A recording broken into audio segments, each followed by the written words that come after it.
আসসালামু আলাইকুম। অ্যাকচুয়ালি কালকে আমি মেজর সাদেকের বিষয়টা নিয়ে লাইভে আসতাম। যেহেতু আমি কাজে ছিলাম তখন ওখানে বসে জিনিসটা লিখে ফেলেছি, বাট আমি মনে করি যে এখন একটা লাইভে এই জিনিসটা নিয়ে বিস্তারিত বলার দরকার আছে। সেটা হচ্ছে, আমরা প্রথমে বলি, সে বিএ 9536 মেজর সাদিকুল হক, সে হচ্ছে 74 লং কোর্সের একজন অফিসার।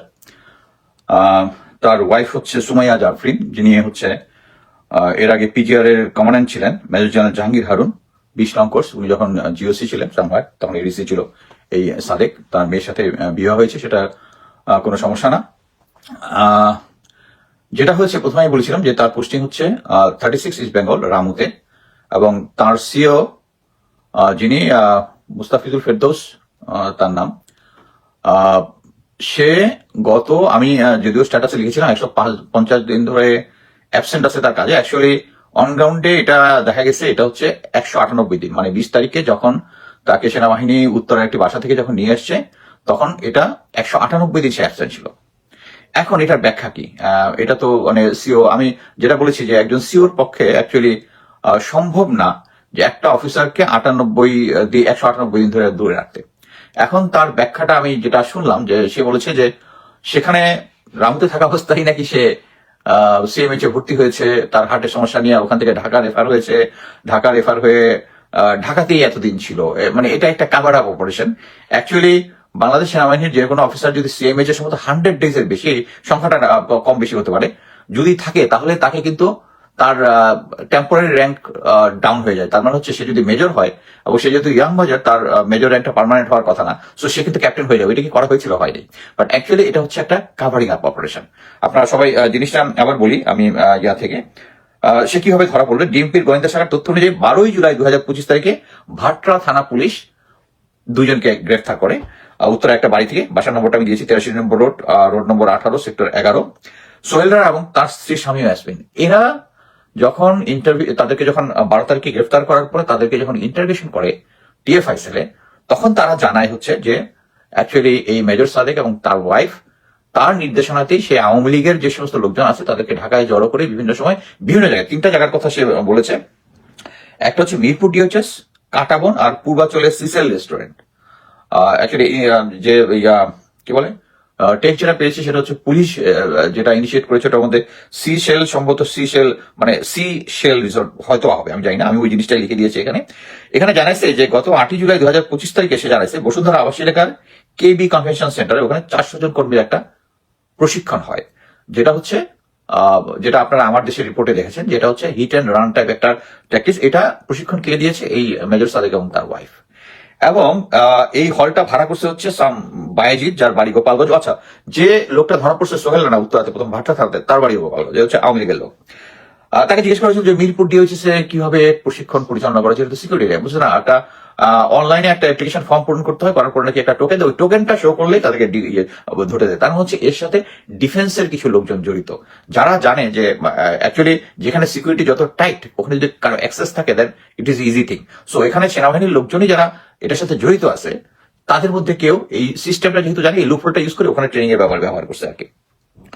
আচ্ছা, সে স্পষ্টভাবে বলেছে যে এই মেজর সাদেক এবং তার স্ত্রী সুমাইয়া জাফরিন তাদের নির্দেশে বাংলাদেশের বিভিন্ন প্রান্ত থেকে তৃণমূল আওয়ামী লীগ কর্মীদের সংগঠিত করে বিভিন্ন স্থানে নাশকতা চালানোর প্রশিক্ষণ দিয়ে বর্তমান সরকারকে বাধাগ্রস্ত করার জন্য কাজ করছেন। মেজর সাদেক ও তার স্ত্রী রাজধানীর বিভিন্ন এলাকায় প্রশিক্ষণ দেন। এটা হচ্ছে তার বক্তব্য। এরপরে আসলো কি, তার সবচেয়ে গুরুত্বপূর্ণ যেটা দেয়, সেটা হচ্ছে হাসিনার পুত্র সজীব ওয়াজেদ জয়ের সাথে তার 1-to-1 কমিউনিকেশন আছে, এবং তার ডিরেকশন অনুযায়ী এই কাজটা করতেছিল। হাসিনা পুত্র জয়ের নির্দেশে মেজর সাদেক ও তার স্ত্রী ঢাকা শহরে আওয়ামী লীগের কর্মীদের দীর্ঘদিন ধরে সংগঠিত করছেন।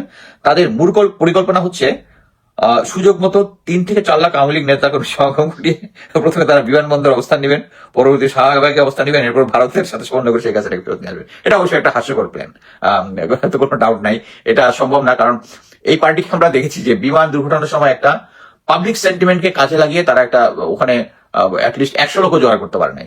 বাট জিনিসটা হচ্ছে, এখন একটা জিনিস বুঝতে হবে যে একজন সেনা অফিসার, সার্ভিং সেনা অফিসার 198 দিন, আমি এর আগে ইয়াতে দেখেছিলাম 150 দিন, এটা এখন 158 দিন অ্যাবসেন্ট থেকেছে, শুধু হসপিটালের এটা সম্ভব না।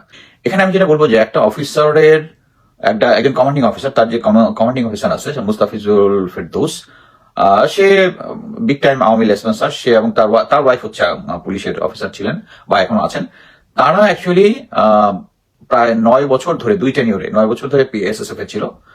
ওখান থেকে এবং তার আন্ডারে ছিল হচ্ছে ক্যাপ্টেন সাদেক। এই সাদেককে এত বছর, 198 দিন ধরে রাখাটা সম্ভব না unless it is approved by the highest authority. আমি ধরে নিতেই পারি প্রেজেন্ট সার্কামস্টেন্সেসে জেনারেল ওয়াকার এই জিনিসটা জানতেন, না হলে একটা অফিসার এতদিন ধরে জায়গায় অ্যাবসেন্ট থাকতেছে।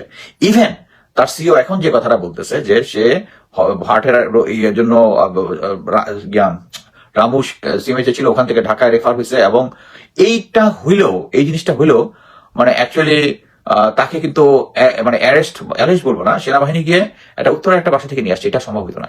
এখন আপনি শুধু একটা জিনিস দেখেন যে আমি বারবার বলে আসছি যে জেনারেল ওয়াকার যতটাই করেছে, সে তার পুরোনো যে কমান্ডার যারা আছে, যাদের ট্রাস্টেড কমান্ডার 98 জিওসি বিজিবি, যে বিজিবির অধীনে লেফটেন্যান্ট কর্নেল রেদওয়ান পাবলিককে হত্যা করেছে, একটা রিপোর্টে পাওয়া গেছে যে সেই রেদওয়ান যেখানে গুলি করেছিল ওখানে ওই স্পটে ওই দিন 20 জনের মতো, 20 বা 21 জনের মতো মারা গেছে। সো এখানে এবং অন্যান্য যারা কমান্ডার আছে, এবং বাংলাদেশে আর্মিতে যেটা দেখলাম এখন কমান্ডে সব জায়গায় আছে 35 লং কোর্স, মানে আর্মির কন্ট্রোল করার যে সমস্ত ইম্পর্টেন্ট অ্যাপয়েন্টমেন্ট আছে, এবং এরাই সবকিছু এখানে জিনিসটা করতেছে। জেনারেল ওয়াকার জেনে বুঝেই করতেছে সবকিছু, তাতে কোনো ডাউট নাই।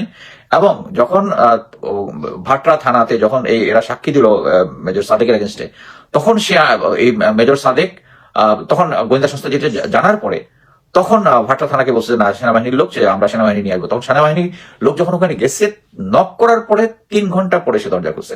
সেনাবাহিনী ওয়াজ ভেরি হিউম্যান। আমরা নর্মাল দেশদ্রোহী, এটা তো দেশদ্রোহিতা, দেশে বর্তমান সরকারের এগেনস্টে একটা আন্দোলন, নাশকতার পরিকল্পনা করা, এটা একটা দেশদ্রোহিতা। এই দেশদ্রোহিতার জন্য দে আর ভেরি হিউম্যান, তাদেরকে খুব ভদ্রভাবে ক্যান্টনমেন্টে নিয়ে আসে এবং অফিসার্স মেসের মধ্যে রাখছে, even not with the guard, যেটা ওপেন অ্যারেস্ট বা ক্লোজ অ্যারেস্ট যেটাই বলে, অফিসারদেরকে অফিসার্স মেসে রাখে এবং উইথ দ্য গার্ড।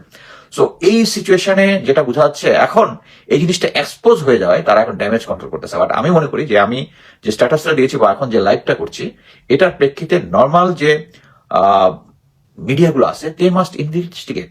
এটা খুঁজে পাওয়া ইজ ভেরি ইজি।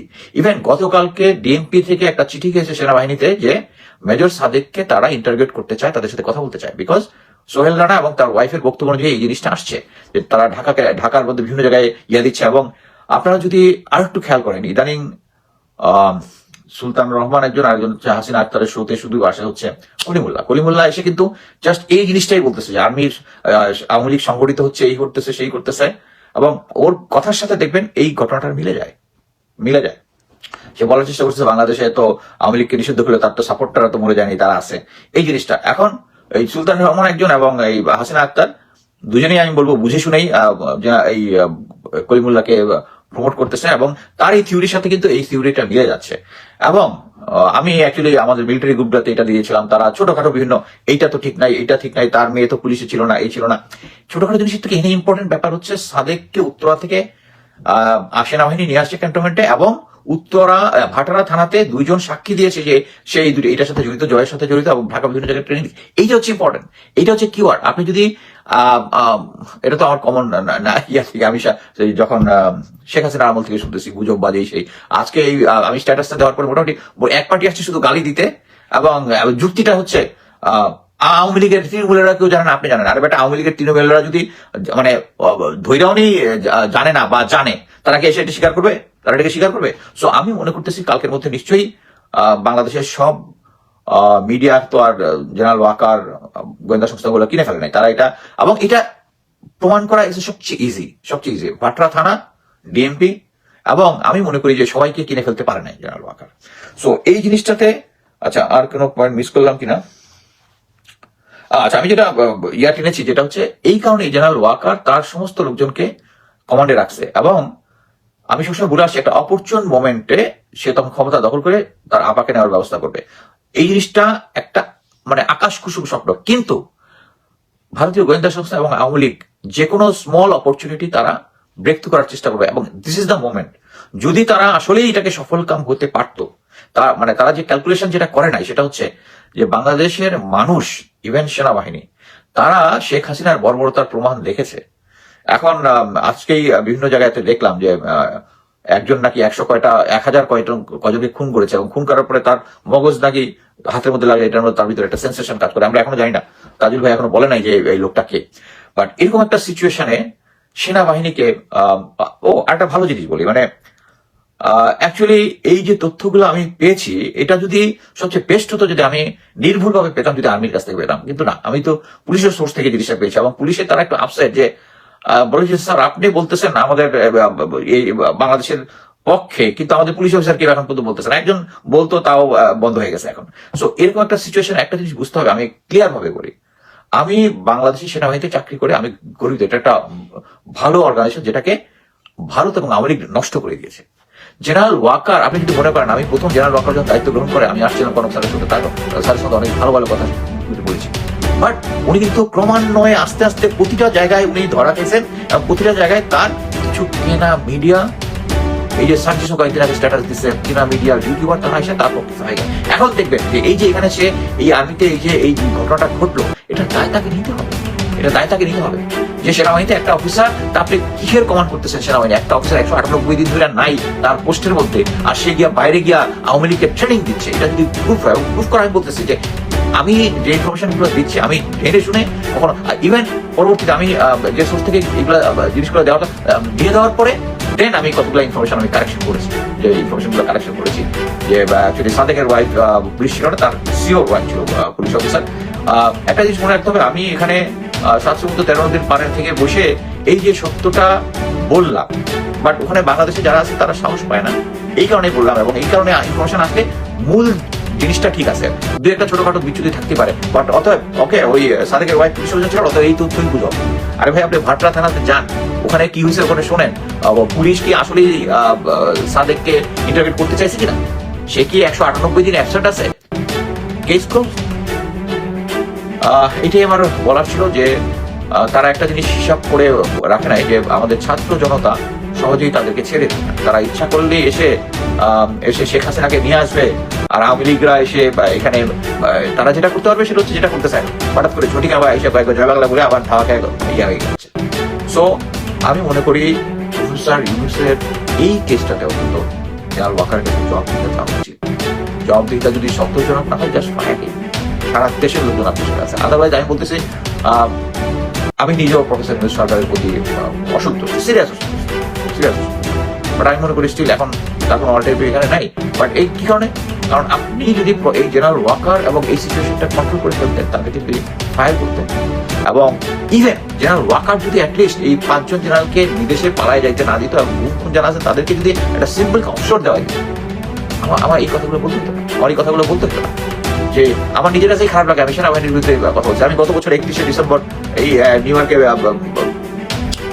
আমাদের ইউএন হেডকোয়ার্টারের সামনে আমরা যে সেনাবাহিনীর বিরুদ্ধে কথা বলেছি, কারণ সেনাবাহিনী তখন সরাসরি সিভিলিয়ান থেকে গুলি করছে। একটা জিনিস বুঝতে হবে, আমরা সেনা অফিসার হিসাবে আমরা শপথ নেই বাংলাদেশের জন্য, আমরা সেনাবাহিনীর জন্য নেই, সেনাবাহিনী অবশ্যই।